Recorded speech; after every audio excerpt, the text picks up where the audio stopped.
أعوذ بالله من الشيطان الرجيم بسم الله الرحمن الرحيم الحمد لله رب العالمين الصلاة والسلام على رسولنا محمد وعلى آله وصحبه أجمعين السلام عليكم ورحمة الله وبركاته hürmetli kardeşler, hürmetli tuğanlar, çünkü biz bütünümüz tuğanlar kibik.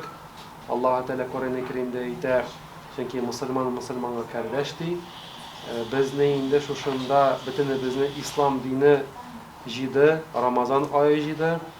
Bugünkü şuşu çıkışımda da nindi til bilen tilde selim Tatar tiline mi, Urus tiline mi alıp barıga? Есть те, кто совершенно не понимает на татарском языке, надо дублировать. Нет. Иногда можно дублировать. Если что спросить, чуть понимаю. Ауzu billahi mineşşeytanirracim. Bismillahirrahmanirrahim. Benim ismim İlnur Hazret. Мен de bundan yirak түгел muftiyatda Proletarskiy мәчеттә анда барып беләсез бит, Альбер хәзрәтнең muftiyatында эшлим. Һәм инде бүгенге көндә сезгә бераз шушы Рамазан шәриф турында сөйләп китәсем килә. Иң әүвәл менә сезгә Кур'ан-ы Кәримдә булган кайбер аятларны аңлатып, бер аңлатуга бер фикер саласым килә. Bu fikir de Bakara suresinin, İmran suresinin ayetlerinde bir Allah Teala bize haber bire. Hem nindi bu haber ikenligin sizge şunu açıklap bitesim kile. İnşallah. Bakara suresinin nişik başlana bilesiz. Euzu billahi mineşşeytanirracim. Alif lam mim.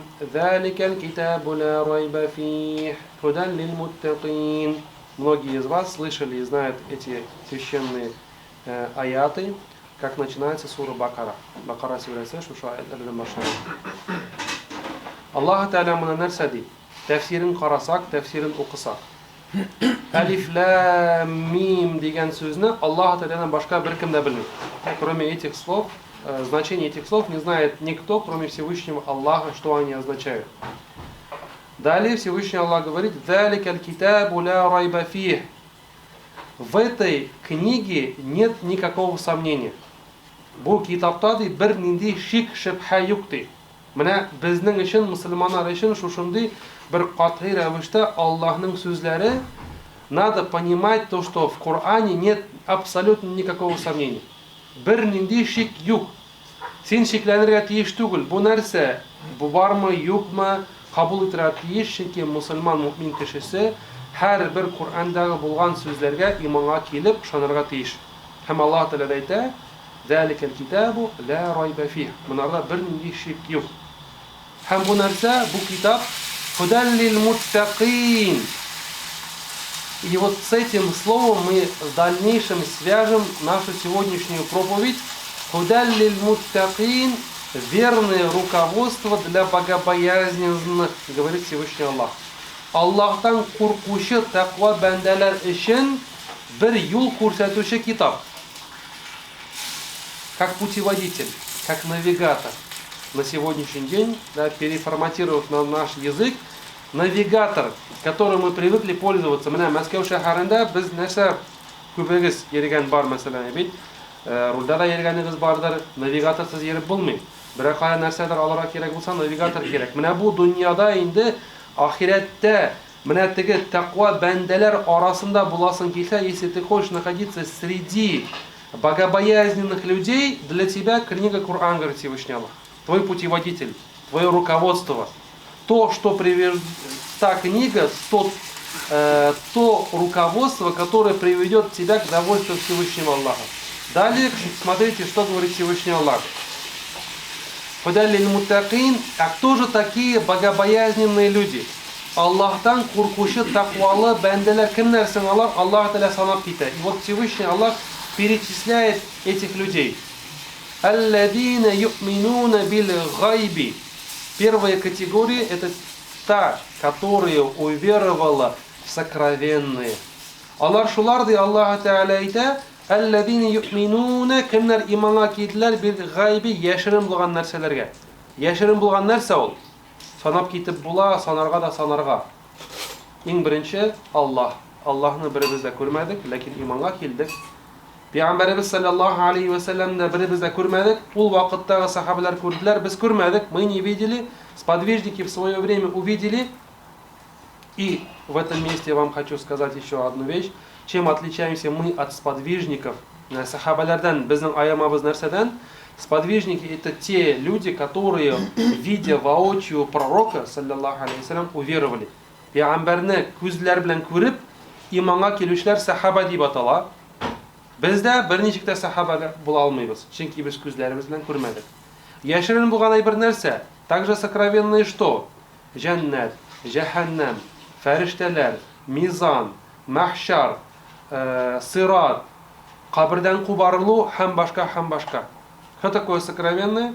Это верить в рай, в ад, то, что будут весы, взвешиваться благие и плохие дела, то, что будет воскрешение после смерти, то, что будет мост сират, который будет проходить над огнем ада, который будет ввести в рай, то, что будет сбор. Мы не видели ангелов.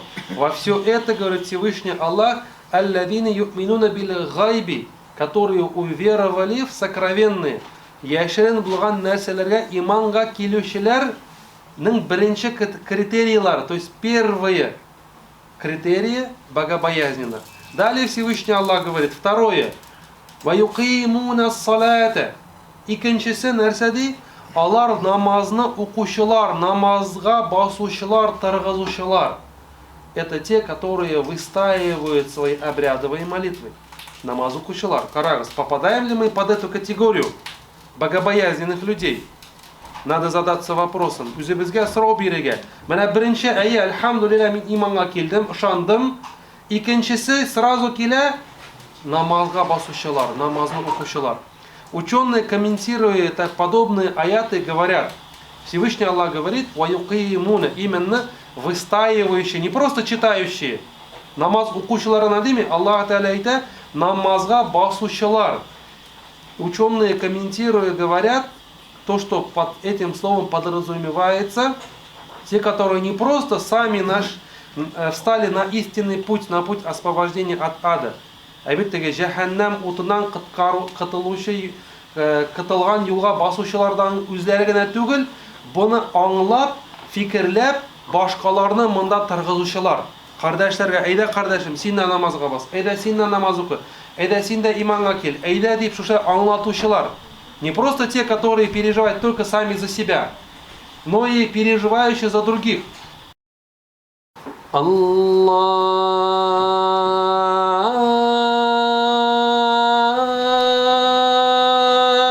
акбар, Аллаху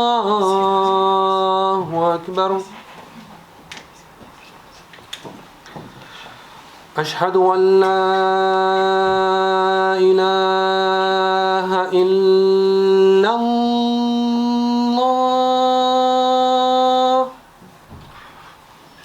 Ашхаду ан ла илаха илля Аллах. Хайя аля ссалах.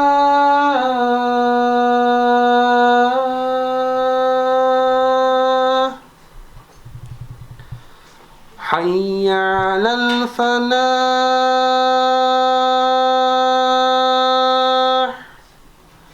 حي على الفلاح.